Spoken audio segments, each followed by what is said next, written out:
Da Thomas ellers skulle have været ude og spise en hyggelig frokost. På vej til frokost kører de forbi Henriks lejlighed og henter katten, hvorefter de smutter forbi hospitalet for at aflevere den. Hvad Thomas ikke ved er, at katten spiller syg, og at det hele er ren fup. Hvad er det så? Så vi går ud fra, at den har haft forstoppelse, og det vil vi så prøve at gøre noget ved nu her. Og så savler den? Ja, med en i mig røven, så holder jeg mere af sommerfugle. Ja, det er jeg. Det er jeg selv fanget alle de der. De fleste tror, at de er sådan nogle kedelige sommerfugle, vi har hjemme. Men den der, det er de færreste, der tror på, at jeg har fanget dem. Det er en svalehæl. Det er faktisk en af de få, der er blevet fanget herhjemme overhovedet. Jeg fik tilbudt 4.500 for den. Ja. Nej, nu savler den igen. Hold da. Ups. Kan du lige holde den? Jeg tror, du skal bruge begge. Sådan. Og det er til bedøvelse. For satan, mand.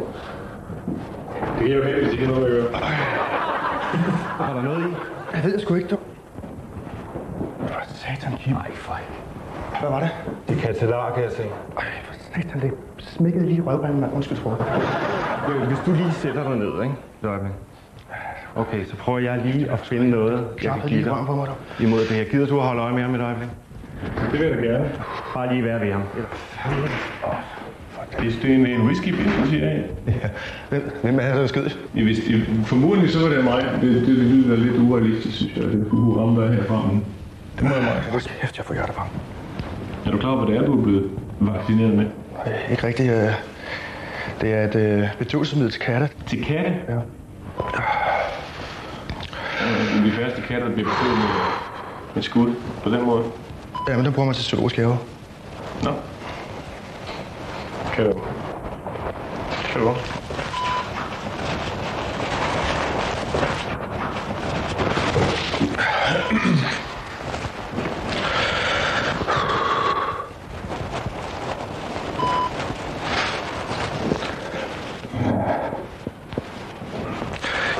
du ikke lige klø mig? Er det rart? Du må klø noget mere. Klø så med neglene. Ja, hvad? Ja. Prøv at sætte dig ned. Vil du danse?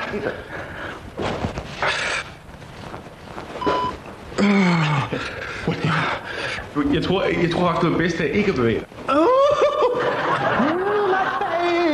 You my baby, you my baby love, hey my baby, you my baby, sætte dig ned. my baby.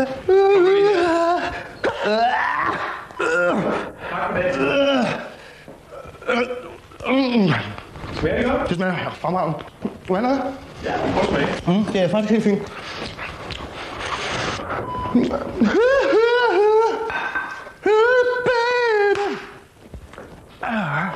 Det er, hvis du siger det her fremover.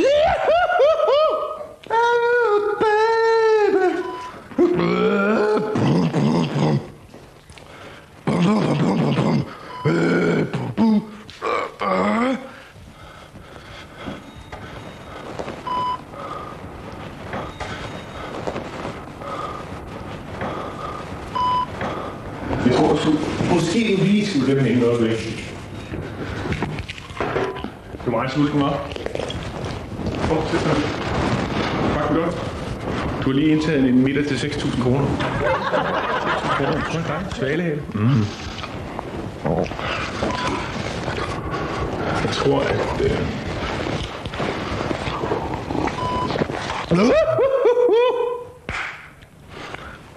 En dans. En dans? En dans. Vil du have en dans ud til doktormanden? Må kysse dine fødder. Fedt med fødder? Ja. Hvis du finder specielt med det, så må du meget gerne det. Jeg slik dine fødder.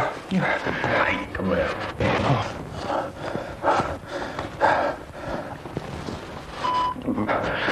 Jeg vil nok gøre mit grænsat, hvis jeg havde dig lige et øjeblik. Ja.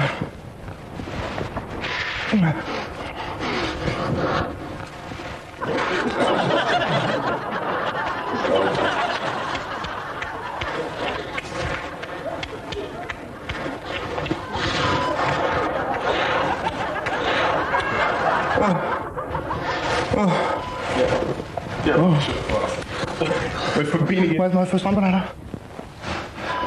Ja, jeg tror, vi holder her, ikke? Må jeg prøve den anden fod? Den anden fod, det er det samme. Det er der ingen grund til. Det er fuldkommen det samme. Der er ingen forskel på det.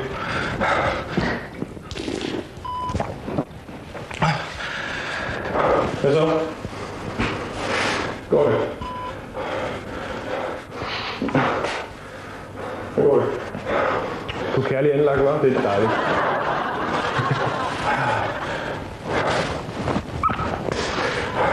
Prøv at sætte mig ned. Hvad sker der? Vi står og danser. Hvis jeg vil altså lægge helt til ham nu. Hvad har han lavet? Ej, for satan, Anders! Det var sgu ikke mig, det var ham. Hvad har du gjort ved dem? Ej, de ligger jo her. Ej, Anders, du ved, hvor meget jeg holder af dem, mand. Jeg lægger dig ned. Altså, den dårlige nyhed er, der er en god og en dårlig, ikke? Den dårlige er, at han bliver nødt til at tage en kold styrker, fordi vi har ikke noget modgift til det her. Den gode nyhed er, at du er med i rent fup. Okay.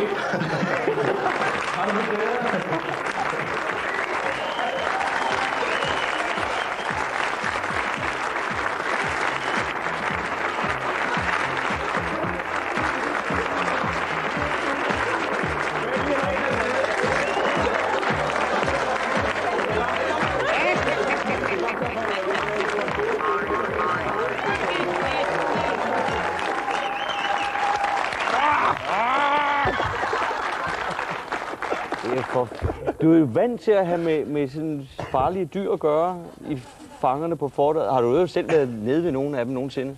Ja. Det har du. Det skal jeg jo sige. Det skal du sige. Nej, det skal du høre med. Altså, det var sådan lidt en underlig situation, det der skete, fordi som redaktion her er jo dygtig til at putte de folk under enormt meget stress. Og fra det øjeblik, at kanonen der gik af, der var jeg, som jeg også sagde, båndet, helt sikker på, at jeg kunne ikke ramt ham, fordi jeg gjorde det, som man jo gør, når man får et gevær. Man gør sådan, og så gik den af, den er part den her retning. Så jeg var ret sikker på, at jeg kunne ikke ramt ham. Og så kom den ind igen. Kan jeg vide, om det her er rent fup? Og så skete der alle de andre ting, og lige pludselig stod jeg så helt alene med den her stakkels mand. Og så nu, jeg har jo arbejdet med overlevelseskurser, og også arbejdet med folk, der er i chok. Så jeg ved, hvad for nogle ting, man skal kigge efter, for at se, om manden var i chok. Og jeg kunne se, at der er nogle vigtige ting, altså hurtig puls, små pupiller eller fugtige håndflader. Og det havde han ikke. Så jeg tænkte, måske er han ikke, men hvem er jeg? Jeg er jo ikke doktor, jeg kan ikke vurdere det. Så jeg tænkte, lad mig tackle ham, som man gør, når man tackler folk i chok. Og det gør man ved at give dem medløb, og sørge for, at de ikke kommer til skade. Og danse med dem. Og for eksempel, hvis det er det, han beder om. Ja. Fordi jeg forsøgte eller spise hundekiks, som jeg aldrig har prøvet. Det tog jeg som en udfordring at prøve at smage hundekiks. Det smager fortræffeligt. Nej, altså... der er noget med, som vi ikke så. Jeg forsøgte flere gange undervejs at få fat på den der læge, fordi det er klart, jeg ville jo ikke gå fra en mand, som måske var på vej i chok. Men det lykkedes ikke. Altså, det blev elegant afværget ved eneste gang. Ja vel, ja. Men det hører nok også lige med til historien, at jeg kom så til at møde Anders, den stakkels mand, senere, fordi det viser rent faktisk, at han skulle være caster på et program, jeg har lavet her på stationen, der hedder Pyramiden. Og da vi så mødte hinanden første gang, det var sådan lidt underligt, fordi sidst jeg så ham, der dansede vi kendt til kendt.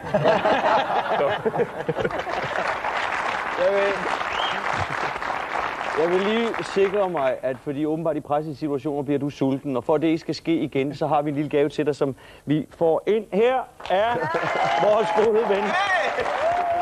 Pas på fødderne. Værsgo. Thomas, du kan få lov, og der er simpelthen nok til at byde rundt til alle gæsterne.